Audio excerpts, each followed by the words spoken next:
And when they came to the tunnel, they stepped out, and Cath at the head of them, he held the Bible and he held the key, and he began to walk. And the men began to walk behind him, and it was not yet time to chant the Lord's Prayer.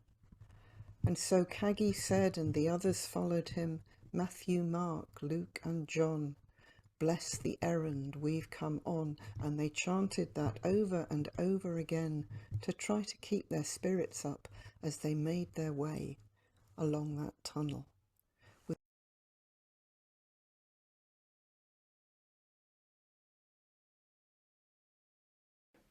By the side of the road there was an old wizard.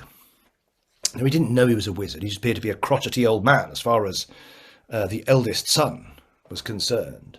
But this wizard leant on his stick and he looked up and he said, where are you going to? Where are you going to, fine-dressed sir? Bugger off, said the oldest one. Bugger off. Go away, you horrible little peasant, you. Give away.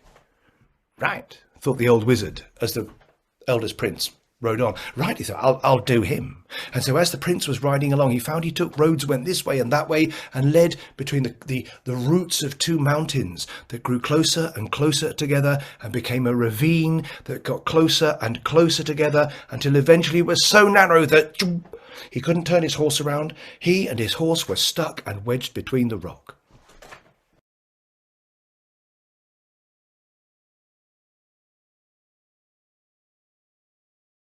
In the middle of the clearing was a big devil stone, and in front of it a campfire. But there was no one to be seen.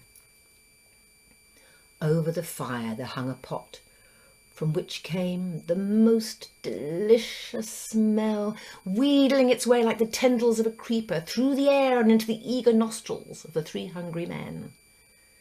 Timmerman, Dekker and Buckstane were at the pot in a flash and looking over the rim. Godver, I'd give anything for a hot meal and then bed with my own wife, sighed Dekker. Verdorie, I'd sell my soul to the devil for some of that stew, said Buckstane. Just then there was a and before them stood a spry little red man with a neat goatee, dressed in lederhosen and a green jacket embroidered with acorns. He politely raised his Tyrolean hat. There was a red feather in it. Jeetje, cried Timmerman. Will the devil take me?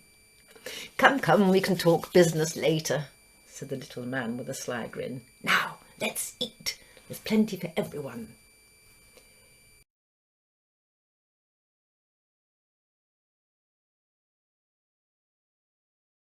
Bacon, he studied early manuscripts, rediscovering long-lost knowledge from long, long ago. He stirred pots of who knows what. He stared up at the stars each and every night, asking how and why.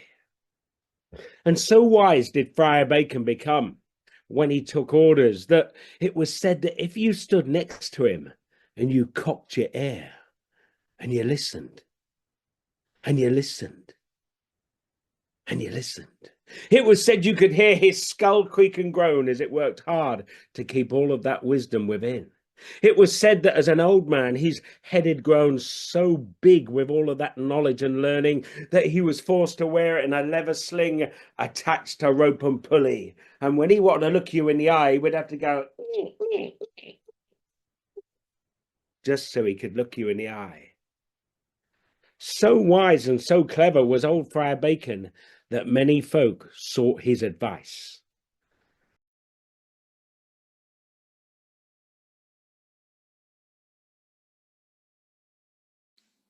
The Creator came to the earth, disguised as a hunter, and walking through the forest, disguised as a hunter, ensured that the paths crossed with the three unlikely friends.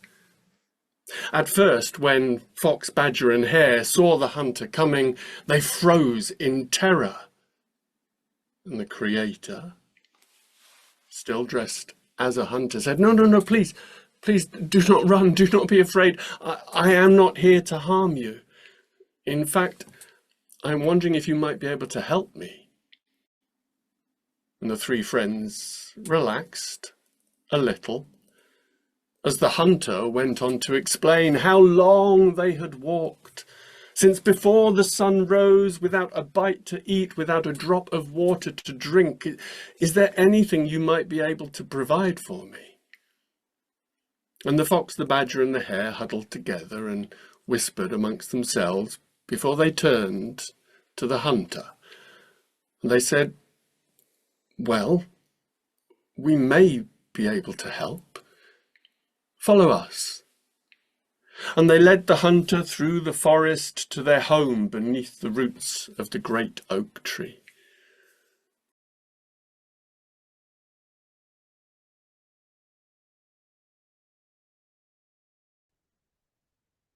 The gate swung open with hardly a creak. And the old man, the wizard, beckoned the farmer inside. And he went into the hill, down this dark passage. But as he went, the sound of his horse's hooves echoing in this bare stone tunnel around him, he realized it was not all dark, for in the distance he could see there was a light. There was some pale, bright light shining. And as they walked, the light was getting brighter. And the light was filling the space around him until they came to the mouth of a cavern. They came out into the cavern, and the light was filling all of that chamber. And he could not see where it was coming from, but he could see by the light that shone in the air all around him.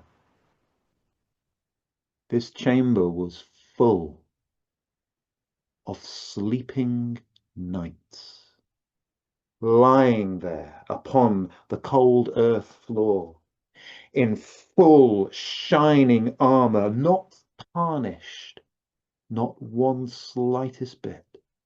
And each carried a sword upon his chest and had a shield under his head. And each had a white horse sleeping beside him.